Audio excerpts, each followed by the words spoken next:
लाखो लोकांना आपण रोजगार दिला. एक महिला म्हणून आपल्याला काय वाटतं, आपण ही समाजसेवा करत आहात? अ, मला खरं आधी काही यातलं कळत नव्हतं, पण ज्यावेळेला मी झोकून दिलं स्वतःला, तर त्यावेळेला असं वाटायला लागलं की आपण जे काय आज काम करतोय, तर त्याच्यामुळे अनेक कुटुंब उभी राहत आहेत. आता हा जो वृद्धी प्रोजेक्ट आहे, हा वृद्धी म्हणजे काय, की एकतर हा वुमेन एम्पॉवरमेंट असा प्रोजेक्ट कधीच नव्हता.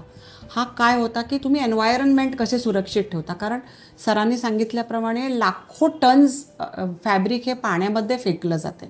तर आम्ही त्यांना सेग्रिगेट कसे, थ्रेड्स कसे करायचे आणि त्याच्यातनं नवीन कारण तुम्ही जर फॉरेनला बघितल्यात ना, हे जे कपडे आहेत हे डबल दामाने ते विकतात फॉरेनला.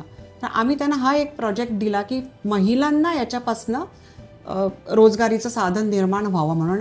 तुम्हाला मला सांगायला खूप आनंद वाटेल की अमेझिंग गोवा म्हणून जे एक्झिबिशन झालं गोव्याला, 80 कंट्रीज तिकडे आल्या आणि बऱ्याच प्रमाणात आम्ही जवळजवळ 1,500 ते 2,000 प्रॉडक्ट्स तयार केले होते.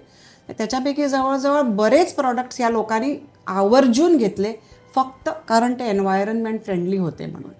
आणि अनेक ह्याच नाही, आता हे सिंधुपुत्र सर म्हणतायत, तर त्याच्यातसुद्धा आम्ही बायकांना कसं असतं, पर्सिसाईन नेट्समुळे ना जे ट्रेडिशनल फिशरमॅन होते त्यांना त्यांचा रोजगार कमी झाला. पण हा सुद्धा एक एन्व्हायरमेंटल प्रोजेक्टच आहे फ्रेंडली.